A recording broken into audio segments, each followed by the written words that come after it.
You never notice the trigger, just how I react towards it. Let it die out just to piggyback off it. Tell me about myself and how I must attract all these things for the help, but I never asked for it. Tell me what's your Just in case you don't know, you are now inside the spotlight, ladies and gentlemen. Oh, my man Joe Crazy is kicking it off again for us this week. Oh, I love this kid. Wonder why. He wants you to speak less. Come on, hit it.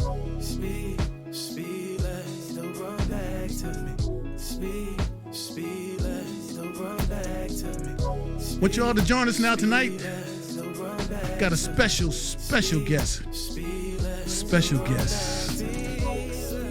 Miss Thelma Warner is going to be with us tonight, sharing her secrets and her journey in search of a new kidney. So I want you all to be a part of this tonight and see if we can help her find a donor. You never know when you come inside the spotlight what's possible.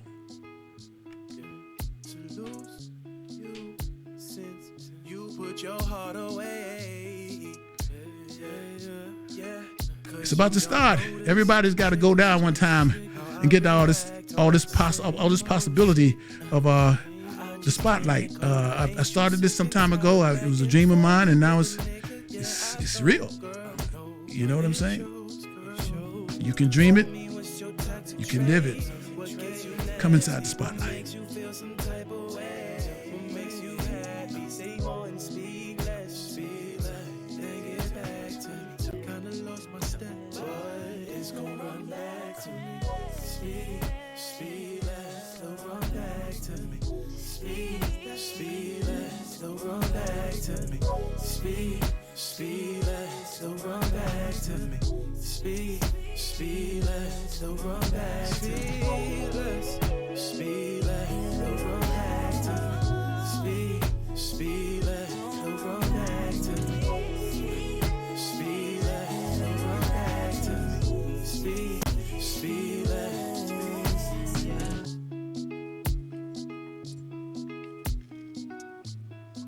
It's that time.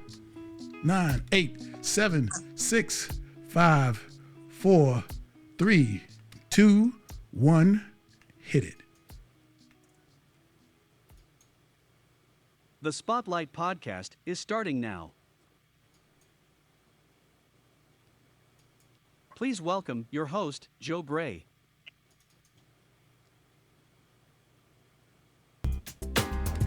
Oh, yeah. Wow, I look good. Yeah, I'm crazy.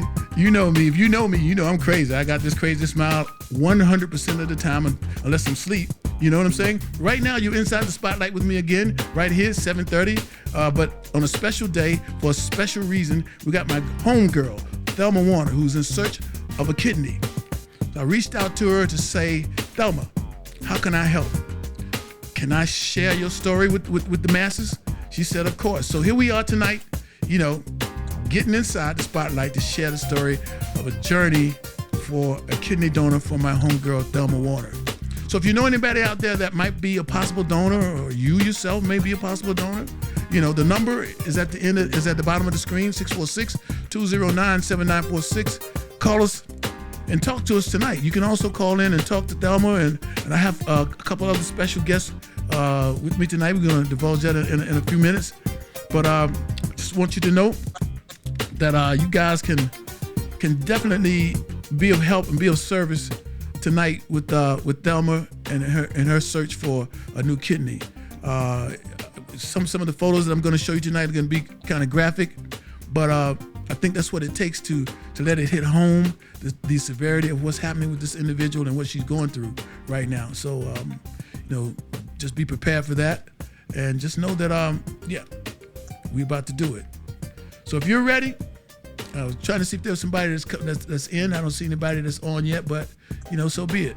If you don't come in, we're still going to do the show. You're missing out. Oh, we're inside the spotlight here with your boy Joe Gray. Yeah, once again. So I'm going to get ready and start this thing. Ladies and gentlemen, Miss Thelma Warner.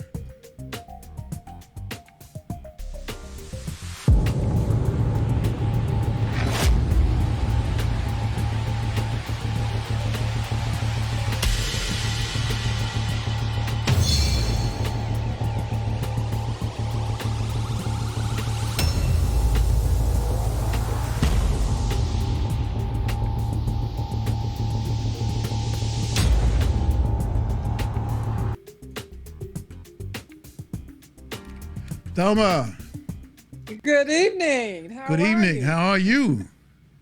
I'm doing great. I think you need to move your camera just a little bit so we can see that beautiful face and see that smile. Is that better? Yeah, that's a little better. Yeah, you can move a little bit more. You know what? Let me see. I think it's the picture above because I'm in the center. You in the center? Okay, that's it. That's okay. That's okay. you see it now. There you go. There. Okay. All right. That's better. Yeah, you still. I think you cut. Okay. Hey, there you go. That's good. That's good. Let's keep that there for right now. Okay. So how's everything going? You good?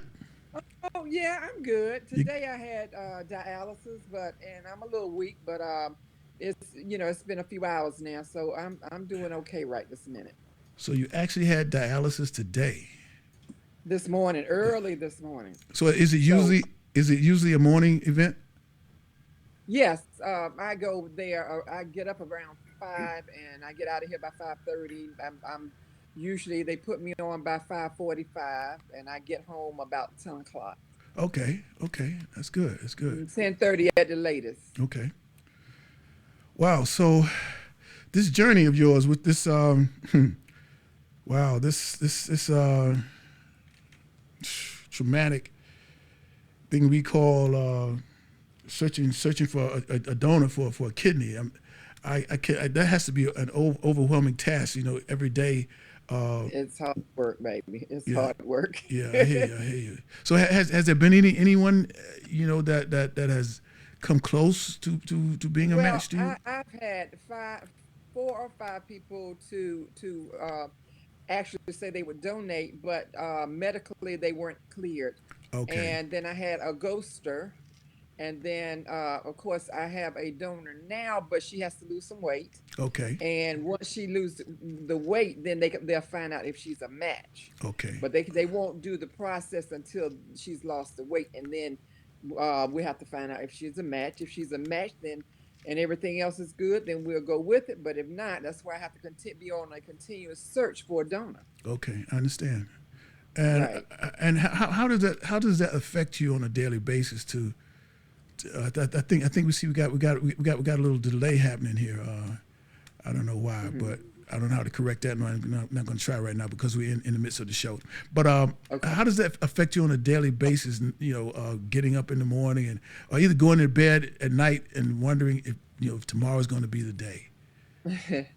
It's quite overwhelming because every day is right. Monday, Wednesday, and Friday are my dialysis days. Right. Those are days that I have to count down days. I can't do much of anything those days because once I come from dialysis, I have to get rest. I can't stand up long. My blood pressure drops very low. Right. So I have a scooter that I had when I first had congestive heart failure. That's where it all started. Wow. And so the scooter helps me around so I can cook my breakfast when I get back. Okay. I cook my breakfast, then I go and get in the bed, Mm. and I'm there for the rest of the day and evening. Mm. And like today, it's been a rather good day today. Okay. I knew I had things to do. When I know I have things I have to do, I have to pull that energy from wherever, Right. but I find it so Okay. that I can do the things that I have to do. Okay. Especially for shows and things like this. Okay. Now you mentioned congestive heart failure. And talking to you, I found out that the kidney, your kidney problem didn't just start from your kidneys failing. It started from where? No. All right. It is a result of heart surgery. I am a heart recipient. Mm. I had congestive heart failure, which runs in my family. It's hereditary on both sides, so that was a double whammy for me. Right. And began suffering with congestive heart failure actually in 2012, but I was in denial and Wow. didn't really know what was going on. I didn't really want to face it. Didn't I just thought once I had gone to the hospital and they had found a a blood clot in the left ventricle of my heart muscle. And I stayed in the hospital 15 days. Well, first of all, I didn't even know I was really that sick. I had just gone to the doctor and I said, Doctor, I couldn't sleep last night. I don't know what was wrong. And I just couldn't sleep. So she said, well, let me do an EKG. And she did that. She said, Miss Warner. I said, yeah. She said, you need to go to the hospital. And I said, today? She says, right now. Wow. And that's when I found out I had congestive heart failure. But after 2 weeks, I was out of the hospital and I went on about my life because I felt good. Mm. But a year later, I started getting very sick, and one thing led to another, and this went on for 2 or 3 years until I finally met a doctor at Piedmont Hospital when I could go no further. I couldn't walk 2 feet ahead of me Wow. without giving out a breath. Wow. And that's when I went to Piedmont Hospital downtown, and I looked at Dr. Tara Rabrowski. She's not there now, but she was my heart doctor there at Mm-hmm. first. And I looked at her, I said, I can't make it anymore. Can you help me? And she looked in my eyes and she says, yes, we're going to help you. Wow. And they put me in the hospital. And she said, would you be willing to go into the hospital? I said, well, let me think about that. Can I think about that? She said, yes. So a week later, I called her back and I said, yes, I'm ready. I prayed about it. And God gave me the answer and said, go ahead. Wow. I'm with you. And I went in there believing and knowing I was going to get a heart. Do you know I went in there May 16th and I received my heart July 19th, 2017. Wow. Wait, that was incredible. But I had a lot of complications. Mm. And one of the complications was that my kidneys shut down because of acute kidney injury during surgery. Now, that is a chance. That's something you have to take a chance on. Right. Anything can happen when you're having heart surgery. That's a major surgery. So I was aware that several things could happen.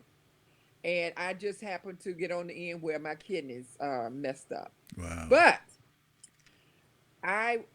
they came back after a year. I Mm. was on dialysis. They came back after a year. Then when I had to go back in because I knew that I was going to have tricuspid valve surgery because I had a leaky valve with my new heart. So I had my tricuspid valve surgery in 2018 and 19 rather, and I stayed in the hospital for about 2 or 3 weeks. I had complications. I was released. Then I couldn't breathe. I had to go back to the hospital, and then I had lung surgery. They had to go into my lungs. I almost passed. When I awakened, I asked my nurse. I said, "Did I die?" She said, "No, but you were so close to death. We didn't know which way it was going to go." Wow. I said, "I know because I saw the light." Wow. I mean, if you could see what was in my mind, all the scenarios that I went through and saw during that time, I saw the light. I had a choice to make, and I kept making the wrong choice. And when I finally made the right choice, um, it said, "You will live forever." Well, of course, I know Mm. I'm not going to live forever, Mm. but it Wow. was obviously the right choice. But when I Right. was making the wrong choice, which seemed like a good choice, it seems like I was getting closer and closer to the fire. It's Wow. really weird. I really am thinking about writing a book about this whole scenario. Mm-hmm. Of course. But anyway, I'm here now. Right. I'm back on dialysis. I've been back on dialysis for 3 years, but I am in need of a kidney from a live donor because I am a double transplant. Well, I have a cow valve now A cow in my valve. heart. Hold up. A Yes, cow valve? a cow valve. Like moo You moo? can get a pig valve. You can get a cow valve, and you may be able to get some other kind of valve, but they gave me a cow valve. Wow. And it seems to be working pretty good. Okay. Thank God. I'll tell you what, Thelma, let's I hold had this a thought. wonderful surgeon. Okay. Well, let's hold this thought right here. This is what I want you to do. I'm Uh, going to show just this little video of part of the dialysis process. all What I right. want you to do, I want you to log off and log back on and see if we can get this because right now you're out of sync. So log Okay. off and log back on for me. I'm going to show the video. All Okay. right. Okay. Okay. And I thank God for the weekends. That means a few days off of dialysis. This is what dialysis looks like.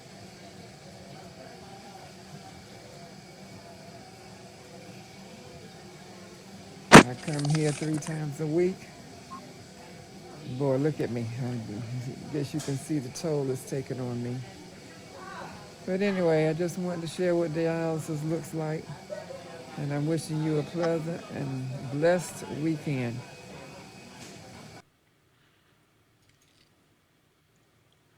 Okay. That about sums it up. Wow. Okay, I think we still got that delay with you. But we're gonna continue on with the show regardless. Okay. Okay. All right. So let's go through a little bit of your history here. We're gonna go through some of these pictures that you sent. Now this is where. This was at O.R. Pope School in Rocky Mount, North Carolina. That was my first grade. I think that was my first grade. Mrs. Pash was my first grade teacher, and I think Mrs. Foster was my second grade teacher. Okay. Okay. And Let's see. I see all my friends there: Cecilia, Francine, Deborah, a whole lot of us. Wow. And here you are. What's this one? Wow. Now, I was at Renee, one of my best friends. I grew up with Renee Wilkins. Renee And Wilkins. I was Okay. at her birth. Yes, you know Renee. Yeah, I do. And I went to her birthday party. Wow. Yeah, I used to work for her father. I used to shine shoes in her father's barbershop.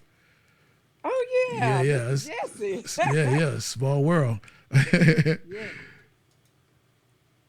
And there you are right there. Now that's me in my teenage years. Not quite sure where I took that picture. I can't really remember. Right. But I Okay. remember the hairstyle. What about this picture? Oh, now that was my first passport picture when I started flying with Delta Airlines. I Wow. flew with Delta for 12 years. Okay. So you were an airline stewardess. Yes, I was. Wow. And I enjoyed every minute of it. Now I'm afraid to fly. Not just Alrighty. because of COVID, but because I think I must have. I don't know. When you're younger, you don't think about those things. Right, But right, today, right. every time I get on a flight, I think about it. Wow, I hear you. I'm gonna go here. This is Oh, I love that picture. That was on Atlantic Avenue. That was the first house we lived in at 638. We're right in front of the house. That's my father, my brother AB, my brother Billy, and of course that's me in the middle with that funny expression on my face. I think the sun was probably in your eye. Yeah, Yeah. I think so. Oh wow, let's get out of that. Yeah. I love this picture. This was my daddy walking me in my wedding, escorting me. And a lot of people there are friends of ours, mutual friends, and a lot of them have passed away now. Right. But I right. was married in 1980, September 18th, 1980. That was my first marriage. Right. And here's something a little graphic. Let me get out of Yeah. this. Yeah, this is when you were in the Okay. hospital with that. All right, I had a car accident shortly after I got out of the hospital with my tricuspid valve and my lung surgery. That was in June, and I got out in the hospital around August or September. Anyway, in October, I had a car accident. Somebody ran into the back of me, and I ended up with a subdural hematoma. Well, that actually my surgery wasn't until December because my head was hurting real bad. I had gone to dialysis and kept having these headaches, and my doctor was telling me that he was afraid that I was going to have sudden brain death. So they had to do a special kind of dialysis on me, and when I went back to the hospital. So when I went back, they told me they were going to have to do surgery, and they were going to have to do it right away today. Wow. I said, okay. And that's what happened. And you see that straw sticking up out of my head in the back towards Yeah. that yellow straw. Yeah. Yeah. So it was hard Okay. to say the least. All right. But, So this is I look at it now. okay. This is what we're gonna do now. We're gonna invite my other two guests onto the show. Okay. I have Dr. Camerati, PhD, and I have my niece who is a medical assistant, and she's also going through some things with her kidney. So let's welcome to the show, Dr. Jerry Hello, Camerati and hello. Azure Gray. How Oh, are you, Thelma? Hello, how you doing? And how are you, Joe? I'm great, brother. I'm great. Always a pleasure. Always great to be with you. Jerry, you know it's always a pleasure to be with you, man. Our time at the Apollo was just exceptional. Every day that you came through there was a great day. You put smiles on everyone's We had faces. 10 great years at the Apollo. I want to tell you, if the walls could only talk. Oh, they do talk sometimes. Let me tell you. And we But at have least our names are on the wall. no doubt, no doubt. So I also have my niece Azure Gray, who's a medical assistant. So tell us a little bit about yourself. Go ahead, Azure. Yeah, run it down, girl. You know I put you on the spot. I know you would. I'm 33. Yeah. Oh, you brave enough to tell your age. That's great. Right? Because I'm not proud. I mean, I'm proud of it. I hear you. So go ahead. I think around this time last year is when all my kidney stuff started. I would say I got a cold.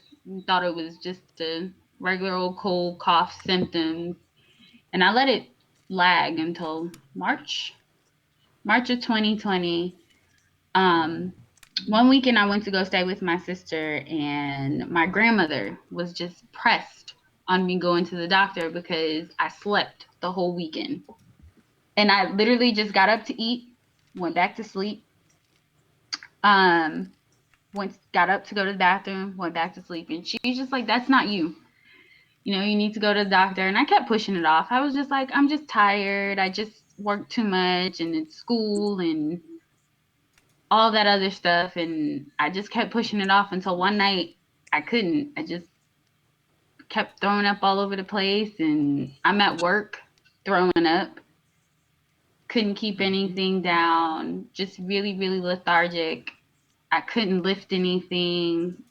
If I went grocery shopping, it would just be I would get bread and sandwich meat because that was all I can carry on my own. Wow. Wow. So I just went through a number of pictures there which showed basically the start of your journey. I think that was the first time you were in the hospital. This last picture is the first time I was in the hospital, the first time leaving after being there for 6 days, and I had to get my tube in for my drainage for the kidney. Right. That was the first time I was in the hospital. That was before the first surgery. And then that was after I got my tube removed, one tube removed and another tube placed for back surgery, for open back surgery. So they had to, when you say open back surgery, they literally had to open your back up and go in and dig inside your kidneys. To make it, Joe Gray graphic. So she had to open my stones were so big I couldn't pass them, and it wasn't, even if she would have blasted them, I still wouldn't have been able to pass those kidney stones. So she had to literally go in and remove the stone as a whole itself, which still left fragments, which I still ended up having to have another surgery 4 or 6 weeks later to remove the rest of the kidney stones. Right. So it was like a 7-month time frame, and in those 7 months of that time frame, I had 7 surgeries. Wow. That's deep. 7 surgeries. Mm-hmm. Well, she's been through it as I have. Yeah. It's excruciating. So Jerry. Yeah. Tell us about your surgeries. You just came from the salon.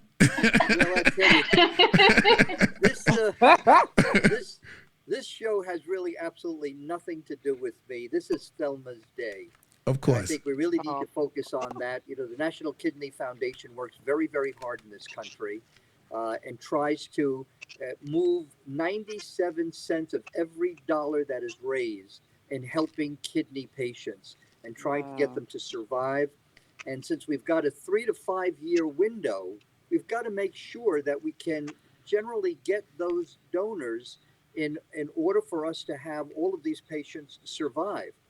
Back in 2019, for example, Joe, there were 39,000 heart and kidney transplants. And of that, 23,000 were kidney transplants. Wow. So it certainly is even greater than hearts. And that's because the kidney really lasts longer and there's more of a demand. But with all of those kidneys that we are able to move and get placed into those that deserve it, 17 die each day because there's just no donor. Right, And that really is very, very sad. right, And I know Thelma is on the United Network for Organ Sharing, and that's terrific because that's a great place to be. But I do urge all of you, if you've got some compassion, you've got 2 kidneys, it's time for all of us to think, what are we really going to do with our organs while we're alive? How healthy are we? What kind of donation pattern do we want to be in to make a difference in our society? And if you're impelled to make a decision about wanting to donate, I would immediately call the National Kidney Foundation, the United Network for Organ Sharing, and by blood and by antibody type, they can determine if you're a good candidate and then find the next one on that register that you can really help. It is something that will make you really feel very, very good in life. Most definitely. I like to point out that there's also parent exchange, which means that if you are not a match for me, but you're willing to donate a kidney, then as long as I get one, then you donate your kidney. If I don't get that kidney, you don't have to donate your organ. But it's like a bargaining chip in a way, which is good for us because it gives us an opportunity for anybody that is willing to donate. And it doesn't matter if you donate to me or whom you're going to donate to, just donate, then I can still get a kidney. So well that's said. the So well said. exchange. So it's just imperative that people look deep inside and you know, maybe just check the registries out and call and see if you are eligible for a donor to become a donor. As we're talking, Joe, in this broadcast, which is about an hour, Yeah, it could be whatever. there will be every 14 minutes or every 15 minutes, somebody needs a heart transplant. 3,000 new patients were added each month to the registry. So we're talking about a tremendous, tremendous need. Of course, on the other side, there's always wellness and diet. And it's very, very important with our children to make sure that they're eating healthy, that they're doing all of the right things so that they may not necessarily be in a position where some of their organs may not function as well as they'd like in the future. That's so we have correct. a little bit of wellness, and then we've got to take care of those that need the help. Right. And that starts at home. You know, the education of how we prepare our food, our diet, our exercise. You know, Yes. that starts in the house. And right now in today's society, a lot of that goes by the wayside because you know Role modeling by parents. there are other things that are more pressing than what should be. You know, the obvious. But If I could throw in a promo, Joe, I would urge everybody to get a copy of the Fun Book of Fatherhood. That's a book that I wrote on parenting, and I think you're going to find some great suggestions as to what you can do to lead your children down the path of good health, good living, and an opportunity to be well educated and to be great contributors to our society. Wow. So this book came about because of what, Jerry? Well, I was the first father in this country in the early 70s to win the first paternity leave in this country. As I was seeing the entry of my second child coming into this world, I was also listening to my oldest daughter, who said to me one day as I was rushing to go to work, Daddy, can you do me a favor? I said, yes, sweetheart, I'm in a hurry. What do you want? She says, can you bring me home a rat? And I said, why would you want me to bring you home a rat? She said, well, you're always going to the rat race. You always see me going to the rat race. And I just, it takes you a moment to realize how frail and sometimes how dumb we are as parents and what the interpretation is of what we say. Wow. And that made me realize that, what the heck am I doing? I'm running the gauntlet. I'm racing around town, but for what purpose when this young lady, my daughter, is looking for more time and more attention? And it was at the same time, by the way, Joe, that women's lib was very important in our society. The Gloria Steinems, the Friedan's, the Betty Friedan's, and they were all articulating that women required rights, so rightfully so. And I said, well, look, if women are looking for their rights, which they deserve, dads should have a right to stay home without penalty. Exactly. And that really has created this entire 50-year network of conversation about parenting. President Carter was kind enough to appoint me to his White House Conference on Families, where we got a lot of work done in the 80s in trying to redefine what the family was all about. But as we can see today, the federal government is passing one law, one state is passing another law, but we don't have a united paternity or united family leave, paid family leave in this country, which we absolutely must have. Most, and it would definitely take the strain off a lot of families if Agree we with had something Yes, like that. Yeah, yeah, absolutely. no doubt, no doubt. Mm-hmm. So Azure, what's your prognosis now? I mean, because I in our family text, I see that you said your numbers had gone up again. So could you explain what those numbers are? So, in the process of getting diagnosed with chronic kidney disease, I got diagnosed with type 2 diabetes. Um, so on my father's side, it runs rampant. He had it, his mother had it, his sister had it, and my sister on my father's side has it as well. So I knew it was gonna come. This just pushed it sooner. Mm. My A1C when I first went in the hospital in March of last year, I was 9.6, I believe. I, I I didn't know. I had no symptoms. I, I didn't know. So I got it down to 7.2, but when I recently went back and did my lab work last week, I went back up to 8.6 now. Mm. So we've already discussed that my pancreas is just not producing insulin to reduce my sugars. So now I have already been on Januvia. Now I am getting ready to start the glipizide medication, which we're just hoping that this works so I don't have to get on insulin and have to be on that continuously. Wow. Mm-hmm. Let's pray that happens for you. Yeah. Okay.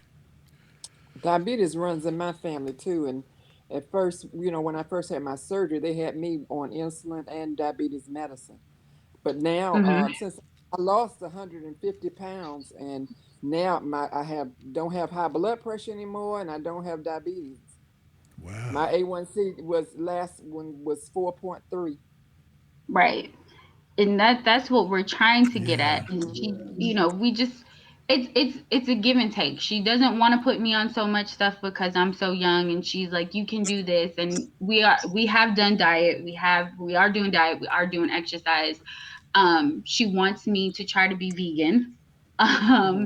It's kind of hard. I I'm not even going. I am going to say what I am learning from this. Trying to incorporate my diet and change it now from what I have been used to is extremely hard, but I am taking the steps to do that. Um, Check out Tabitha Brown. Tabitha I Brown, do she watch has her. it's big. I do I do too. watch her.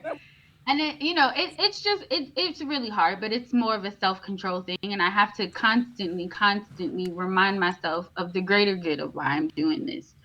Um, Trust me, temptation is very, very real. I want nothing more than to have a Coca-Cola every now and then, but I don't. Um, I have switched to water because another thing is I don't output a lot of liquid. Mm. I'm retaining, but we don't know where I'm retaining to, Mm. if that makes sense. Mm. She tells me all the time, you're not outputting enough, and I'm like, look, I'm drinking a gallon of water. I don't know what else I I can do. I don't output at all, honey. I I'm don't. like, I don't know what else I can do for you. Um, we went through. I had to have I had to have two blood transfusions actually through that process of all of that Wow. when all of this first started. Um, when I went into the ER the first night, sitting there and them just doing an EKG, my heart rate was 180, and I was just sitting there, not doing anything. Mm. Wow. And when he literally busted in my room and he was like, "Oh, we just think it's kidney cancer." What? What?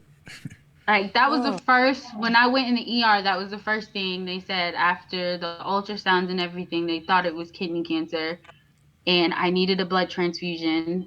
Um that was 11:30 at night. I didn't get that blood transfusion until about 4 o'clock the next day. Oh my goodness. So like my first initial reaction of being in the hospital was not a great Of course not. Of experience course at not. all. Of course not. I already had my skepticism about the hospitals. I hated hospitals. I still do. I don't like them. But when we first went through surgeries and they would be like, oh, you can't eat. So 11:30 at night, they would stop me from eating and they'd be like, oh, you're having surgery in the morning. And it'd be like 3:30 in the afternoon and be like, yeah, we're not doing surgery today. So I didn't eat anything. And then they would try to feed me enough until 11:30 again to start the process over again. I think we went through that for 4 days. And if anybody knows my sister, that did not sit over well with her. That didn't sit over well with her. Let's just say patient advocate came in real handy at that time with her. But finally I did have the surgery and got my tube in. They gave me medication to knock me out. It didn't knock me out, so I was up for the entire surgery. Wow. Oh wow. I didn't feel anything, but I was awake. Was that Literally scary? Was that scary?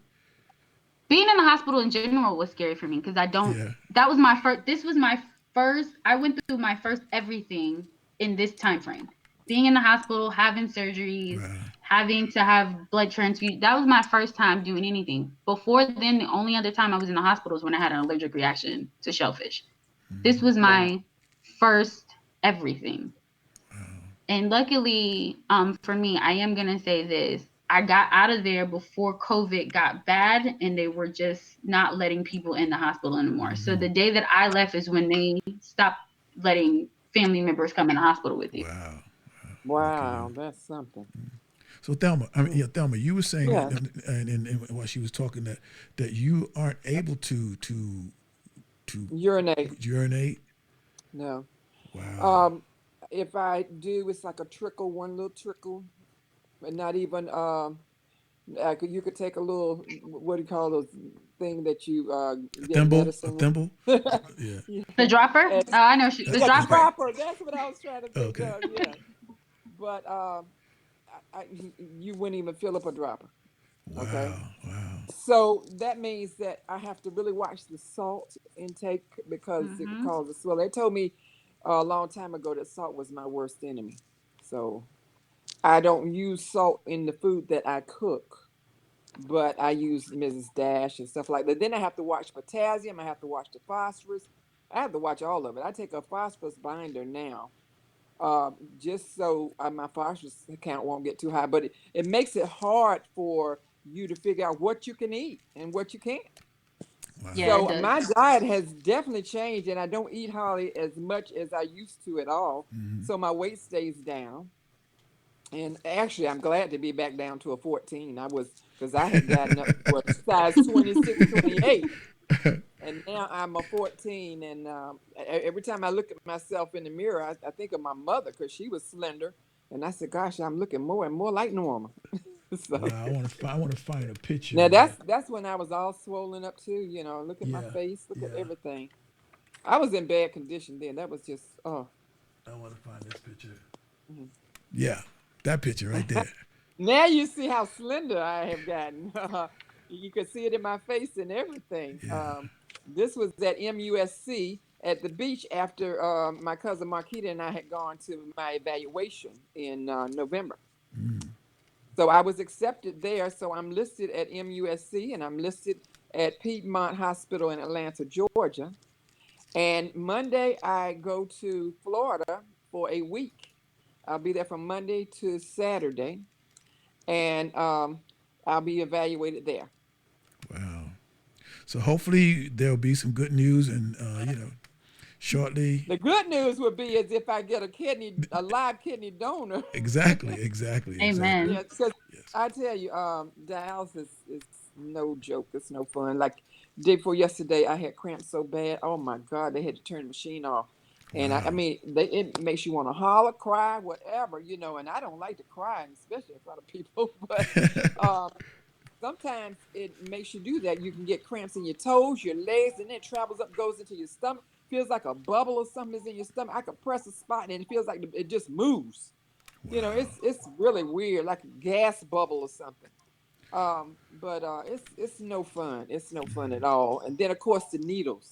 They Mm. stick two 15 size 15 needles in me. Every treatment. And Exactly. Where boy, do those needles go? In your arm? let me see if I can take this jacket off and show you exactly where they go. Okay. Can you see this? Let's see. And I've got my finger in the way. Let's see. There you go. Can you see that? See where that I see. Oh, yeah. Okay. Pull it back just a little bit. I see the lump. all right.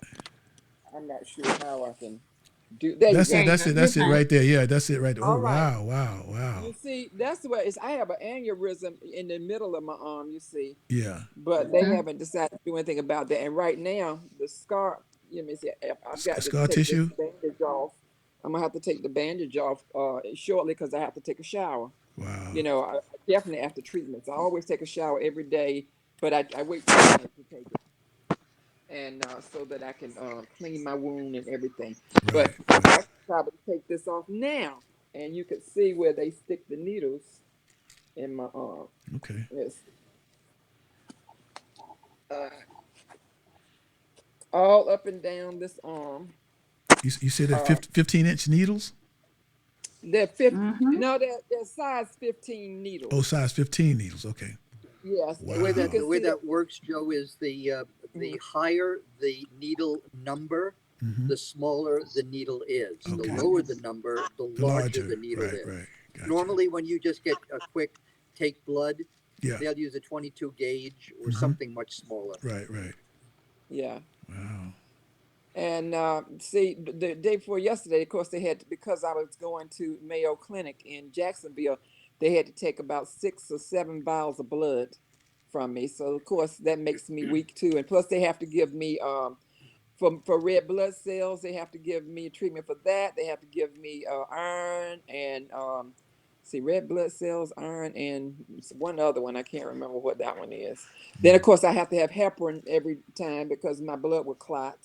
Wow. And it's just a ongoing battle. I have to sit there for 4 hours, and you know, normally people go to sleep. It's hard for me to go to sleep with all those lights on Mm-hmm. at 5 and 6 o'clock in the morning. I can't do that, so I usually bring my iPad with me. I have a lot of games up there. I play games, and sometimes I watch TV, but very rarely because a lot of times they don't have a remote that I can use that I can hear. Right. Right. So anyway, and then machines are old, and we really need newer machines. I wish they would put more money into the machines because a lot of there's problems with a lot of the machines. Right. I've seen people die on dialysis when I was at my other clinic, and that was no fun. It was just horrible. Of course. It's horrible. Thelma, how long have you been on the list? I've been on the list for Piedmont since let's see, since 2017. But MUSC since November. And of course, if they accept me, which I am banking on them to accept me at the Mayo Clinic, then that will be, hopefully, they'll let me know by February. That'll be a good birthday present. My Wow. birthday is in Yeah. February. Wow. No doubt. So let's pray for Well, that. you're still in a good window, and that really is very, very important. There's a lot of opportunity here for you to still get a live donor and make a difference in the quality of your life. Mhm. Yes.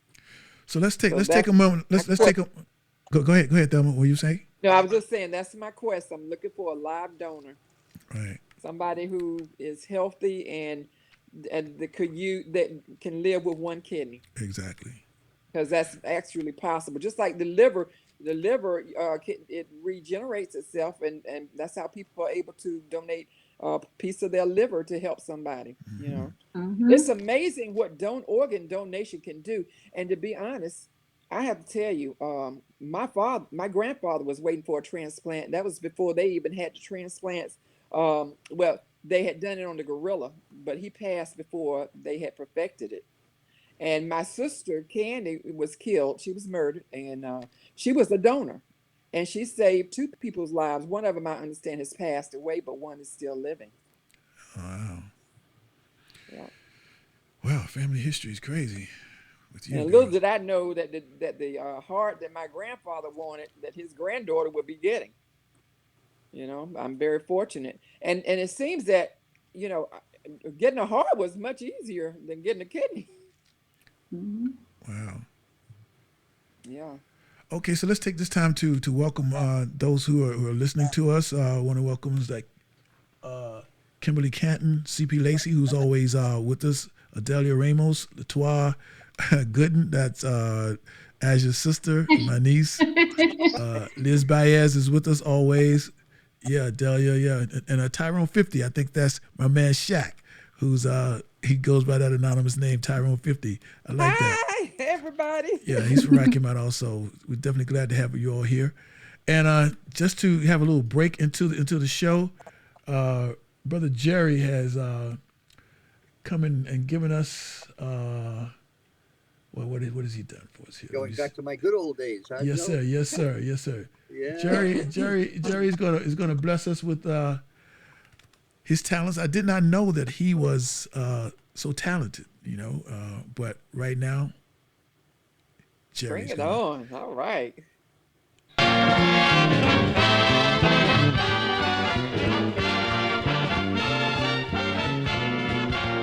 Oh, what a day this has been. What a rare mood I'm in. Almost like being in love.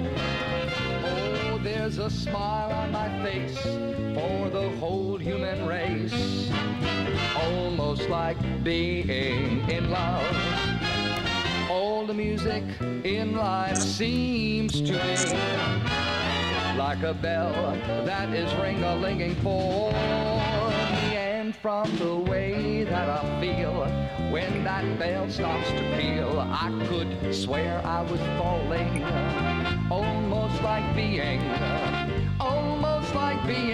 in love. What a day this has been, what a rare mood I'm in, almost like being in love. There's a smile on my face for the whole human race. Hey! Almost like being in love. All the music in life seems to be like a bell that is ring-a-linging for me. And from the way that I feel when that bell starts to peal, I could swear I was falling, almost like being in love, almost like being in love.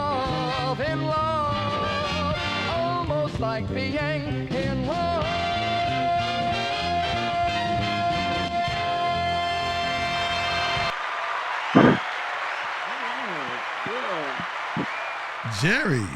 Well, Yeah. thank you there, Joe. I appreciate that. No, I appreciate you, brother.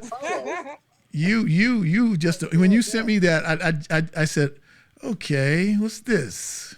And then I watched it today. I'm like, oh wow, my man is doing his thing. He's really good. You got a great voice, Jerry. I often say, Joe, jokingly, of course, that getting an education destroyed my life. Because there were so many things that I enjoyed when I was younger. I had my own orchestra. I was in The Godfather and analyzed that, the Big Apple series on CBS. And those were things that I would really have loved to do full time.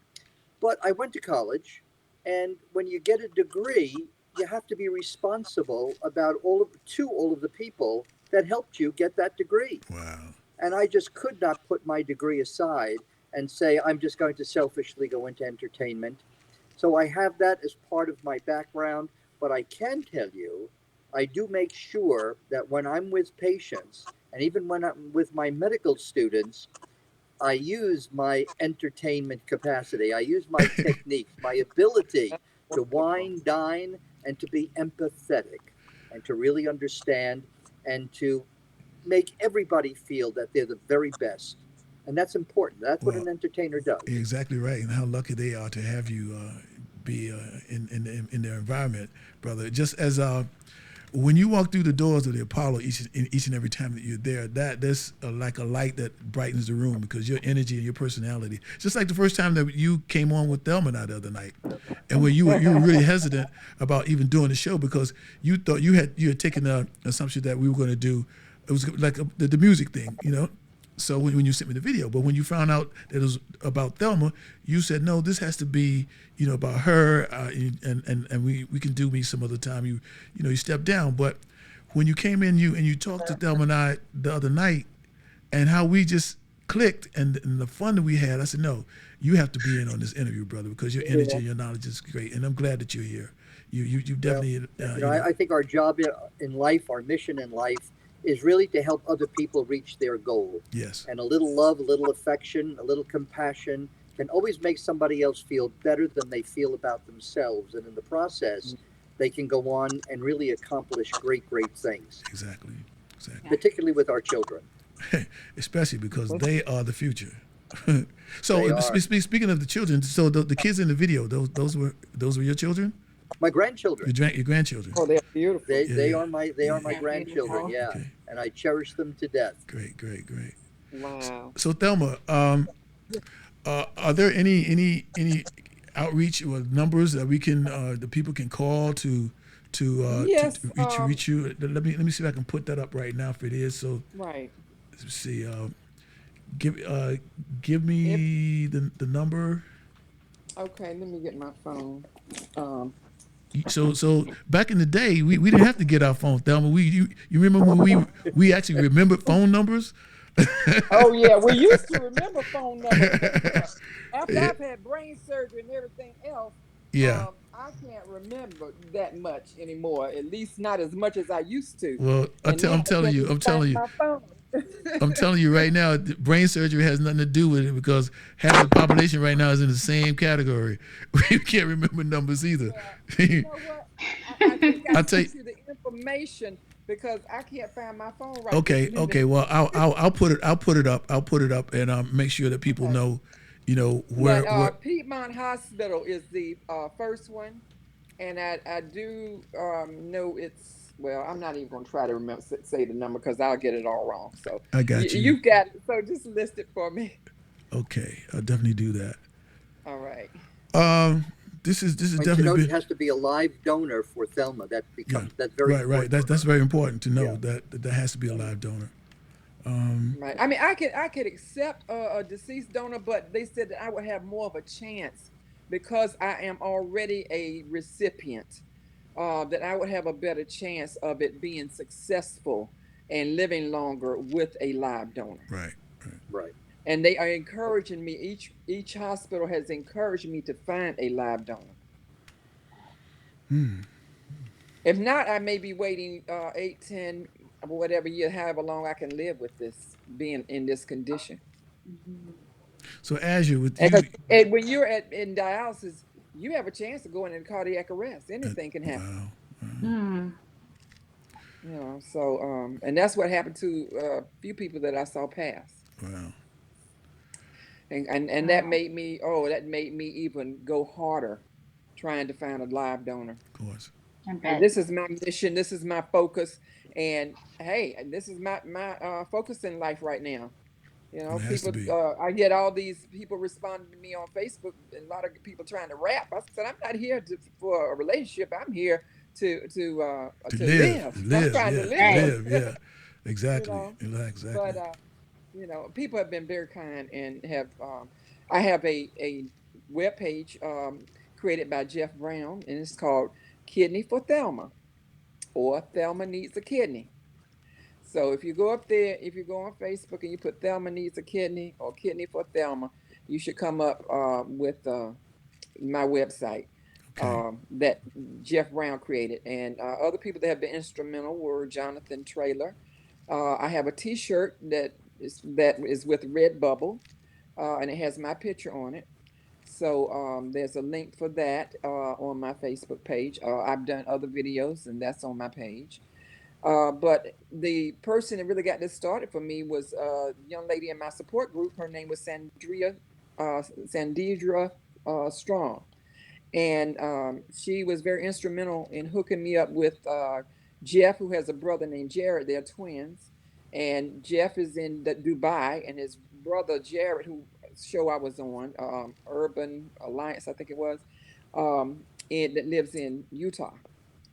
So all of us are in like a little circle, and we are all encouraging and trying to help each other. Right, And right. after that's why I really am looking at you, and I'm hoping that you don't have to go through any of this, and at least not right now, and I hope not ever. But Right. maybe by the time anything like that happens for you, maybe they will have perfected that artificial kidney. That's what I wish they'd come on up with, They need because that to. would save a lot of people's lives. Mm-hmm. I know I read about it about 2 years ago that they were working on an artificial kidney. Wow. Yeah, that's what I was alluding to in having Azure being on this conversation and knowing your situation. It's kind of how does that affect you mentally? Knowing I'm pretty sure that working in your situation in the hospital that you've seen situations similar or maybe, but talking to Thelma and knowing her situation and knowing where it might go, but knowing that you do have some good doctors out there and who has your back and catching it at an early stage right now, basically, Right. you know. I'm Mhm. I'm eh, I'm truly thankful for one of the doctors that I actually work with because she was the one that actually caught it first. Hmm. I happened to be at work one day and I drank a significant amount of water. It was like 3:30. It was like 3 o'clock in the afternoon. I went to her. I was like, I haven't gone to the bathroom all day. She just looked at me and she's like, all day. And I was like, I think the last time I went to the bathroom was maybe 5 o'clock this morning. She's like, have you drunk anything today? And I was like, I've drunk my normal intake of my water. And I said, I just haven't gone to the bathroom. I haven't had the urge. She put an IV in me very quickly, flushed my system out. I went to the bathroom and she's just like, I want to say you have kidney issues, but I'm not going to be, I don't have the power to say that to you. Right.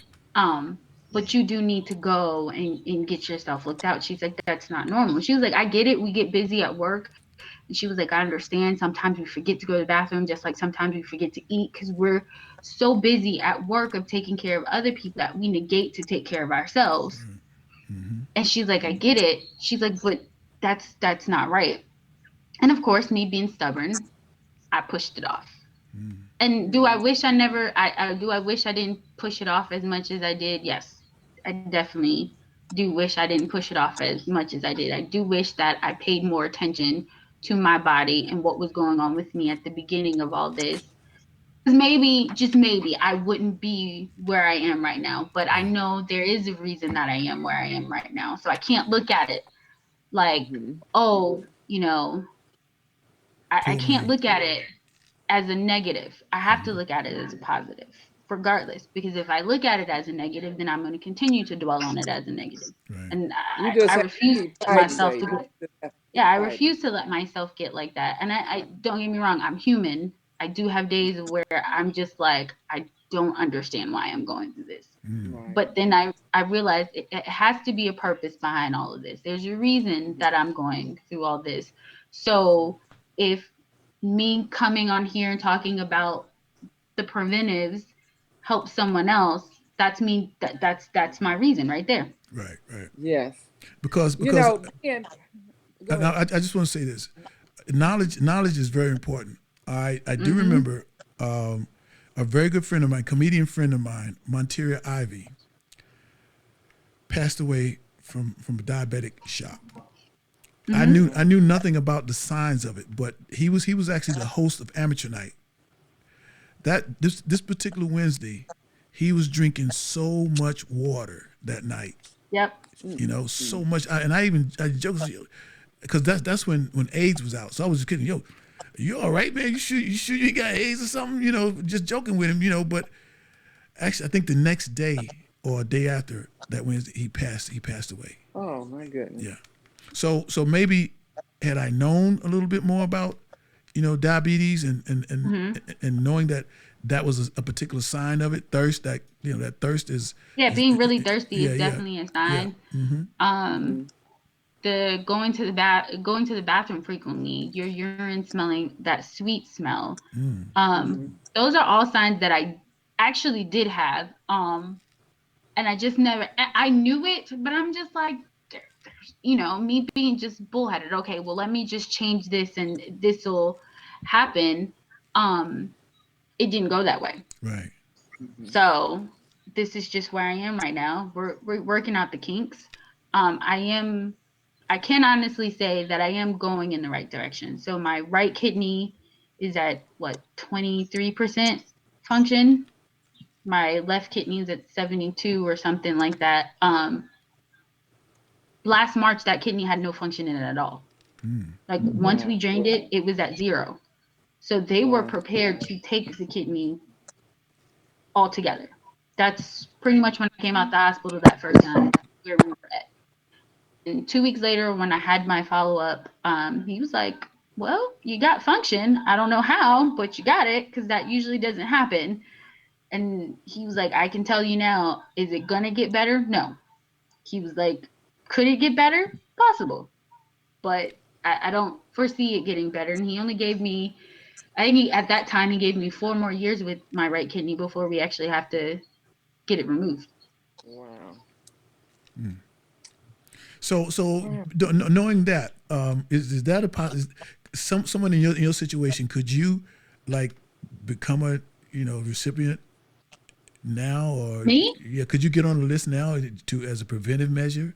Is that possible, Thelma? Is that possible for someone to do that? Well, I'm not quite sure. I think that she would have to.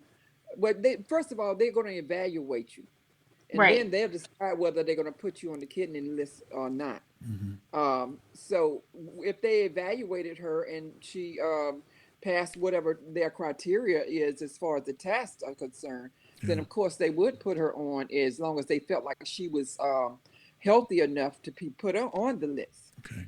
So, it is highly suggestive that somebody work toward getting on a list, getting all of the tests, as Thelma just mhm, indicated, done as fast as possible, because you Mhm. don't want to get on dialysis and then have to right, start the process knowing how long the process is. You want to Right. be right, able to truncate that down, and starting early, having the conversation is just incredibly important.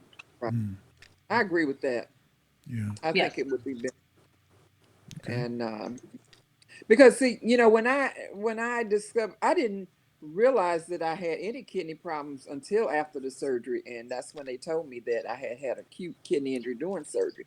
So that's what caused my kidney. But before I had no problem, and like right now, I miss not being able to urinate because I used to urinate like a sailor, and I said, "Wow, what happened to all of that?" You know, um, and I don't mean to be so graphic about Yeah, it, yeah, but yeah. it is what it is, It is what it is. but and like now I pray and sometimes I dream that I'm urinating, but nothing happens. And this was after the second surgery that I have no function after the second surgery, my tricuspid valve surgery, because my kidneys had come back before to at least a workable nature. But now I don't even feel like they're there almost. So is that means that my problem is I'm on stage 4, 5 chronic, stage 4, stage 5 chronic. So I definitely need a kidney and I need one soon. Um, and only thing I can do is try and be positive about it. Positivity is the key to living to me, because a lot of people that I saw in the heart clinic, that were my friends, that some of them have passed only because they didn't fight hard enough. They didn't, they gave up too Yeah. easily. You can't dwell in woe Right. is me. That's why it's good Exactly. for people like Asher and myself and Jerry and you, Joe, to be advocates. Right. You know, um, before I even needed a kidney, or well, knew that I was going to end up having to be on dialysis, I was going to visit heart patients telling them my story. And, just a lot of people didn't even have relatives to come visit them. So, I was part of a support group, and we go visit and talk with them. And you just never know how you affect other people by being positive about the things that you've been through. It helps, and it goes a long way. Ashley, that, being in the hospital yourself. I love my doctors and my nurses, that Right. all waited on me, and the people that came to see me as a part of a support group. And two of Exactly. them Yep. are not even here anymore, and I miss them and love them dearly. But they were a support to me, and were to the very end. Wow. And it's that's why you need to be positive. And Mhm. if this is my way to give back, whether I get my kidney or not, but I'm getting my kidney as far as I'm concerned. I like I that. believe God is going to grant me that. But I don't think he brought me this far just to let me, down. I've gotten a heart. They call me the bionic woman already. So and they call me the Tin Man. So I They call got you. my You heart. call. She call you I Moo made it Moo with the also arm. with Huh? that cow vessel that you got. Yes. Look, if you hear me moo, that's because I got a cow valve. It's so No, interesting in with our all money and all the seriousness. property that Huh? we own. People say to us, "You can't take it with you." Of course, you can't take your money with you, and you can't take your No. property with you when you die. Exactly. But you can take your organs with you, and maybe the saying that we need to now start having with people is, you shouldn't take your organs with you, Organs with you. but you should donate them whenever possible. Right. That is something Yeah. that you really can give back, and leave your money and your property too. Well, guys, Yes. this has been it's like 8:34 now.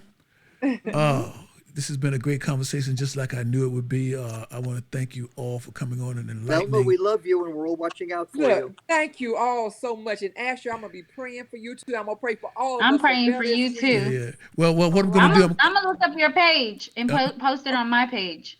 Okay, cool. And I'm not that technical savvy, technology savvy. I try to do the same for you.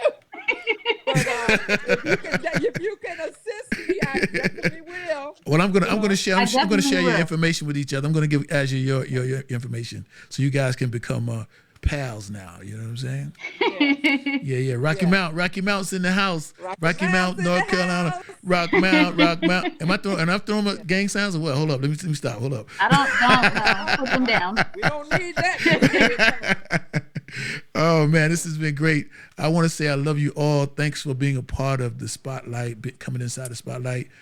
Jerry, Camarada, Azure Gray, Thelma, the Wonder Love Woman, you. Warner. This is your boy Joe Gray. We're signing off. To each and every one of you guys who tuned in tonight, thank you. We definitely appreciate you. The show's going to be up. I'm going to keep it up on my page. And I'm gonna share it with Thelma and Azure and Jerry so they can spread it around, because I think this is a show that needs to be heard again. There's a wealth of Yes, it does. a wealth of Absolutely. information coming from the horse's mouths. You know what I'm And saying? a special hello to the Rocky Mount crew. The Rocky Mount crew in the house. Rock Mount. Yes. Boom boom boom boom. Our Boom hometown. boom boom boom boom. Rock Mount. Yes. I'm gonna go write a song now. Go Rock Mount. All right. Gosh. Oh man, this is great. Thank you, everybody. Once again, I want to thank those who tuned in. Let's go down the list again. Kimberly Canton, C.P. Lacey, Adelia Ramos, Latois, the fashion wonder, Gooden, Liz Baez. You've always been with us, CP and Liz. You stuck with us. Tyrone 50, Shaq. Who else we got down here? Bobby Bennett. Oh, that's great. Moon 2 Point. I know who you are, brother. And who else is down here? Jay Boogie Sprav is in the house. He's in Carolina. He's actually in Charlotte, North Carolina. Yeah, man. So I want to thank you all for coming in. For you guys for tuning into the show. I don't know when I'm going to be up again. Because I have some doctor's appointments to go to, but I want to let you know, putting these shows together is not an easy task. I'm the person who's doing all of this here. You know what I'm saying? And you're doing a great job too. Thank you. I A appreciate wonderful job. Thank you. It's just a passion, and I do it. I'm not asking for any money for this. This is from the heart. because I know that there's a need for a show like this, like what we've done tonight to give Thelma another chance of hope and I'm for very a grateful donor. to you, Joe. Thank No, I love you. Love We you grew, too, we grew up Doc. around the corner from me, down the street, Yes, down the we road. did. I like to say down the road a piece, Yes, we did. Yeah. I don't want to get too country on y'all because I can go there in a minute. You know what I'm saying? Thank you again, everybody. Good night. I love you all. We definitely can. All right. Yeah. I just want to say good night, everybody. Thank you. Thank you for joining. Okay. Good night. Good night. Good night. Bye-bye. Good night. And the show is officially over.